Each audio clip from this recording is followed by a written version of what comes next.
তাদের ওই অর্থনীতির নিয়মেই এই যুদ্ধ বিগ্রহ সেটা চলবে এবং তারই পরিণতি হিসাবে এই দেশে দেশে যে যুদ্ধ সেই যুদ্ধ এবং যুদ্ধ উন্মাদনা চলছে।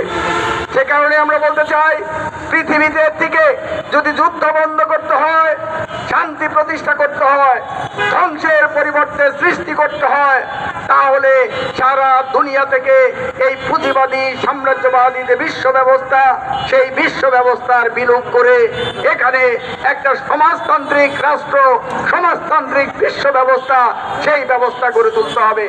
একটা শোষণমুক্ত সমাজ, সাম্যের সমাজ, সমতার সমাজ, সেই সমাজ প্রতিষ্ঠা করতে হবে। সেই সমাজ প্রতিষ্ঠা করা ছাড়া দুনিয়া থেকে যুদ্ধ বিগ্রহ, যুদ্ধ উন্মাদনা সেগুলো বন্ধ হবে না।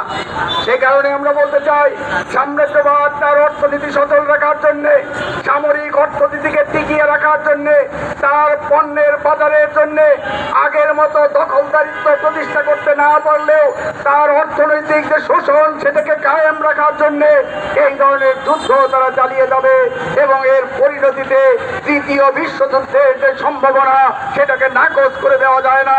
আমরা বামপন্থীরা, কমিউনিস্টরা এই যুদ্ধের বিরুদ্ধে, যুদ্ধের উন্মাদনার বিরুদ্ধে এবং ইরানের যে হামলা, ফিলিস্তিনে গণহত্যা তার বিরুদ্ধে বাংলাদেশের সকল জনগণকে সোচ্চার হওয়া, একই সাথে বিশ্বের নিপীড়িত মানুষ, শোষিত জনগণ, শান্তিপ্রিয় মানুষ, সাম্রাজ্যবাদ বিরোধী জনগণ তাদের কণ্ঠ সোচ্চার করে যুদ্ধের বিরুদ্ধে সোচ্চার হওয়ার জন্য আমরা আহ্বান জানাচ্ছি।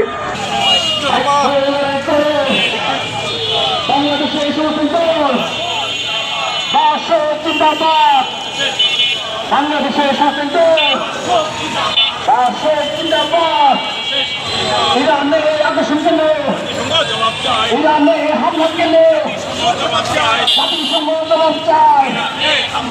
ইরানের বীর জনতা, বাংলাদেশ তোমাদের সাথে। ইরানের বীর জনতা যুদ্ধবাজ মারকে গণহত্যা সেইগুলো বন্ধ করার দাবিতে এবং তার প্রতিবাদে দুনিয়ার মানুষকে সোচ্চার হওয়ার আহ্বান জানিয়ে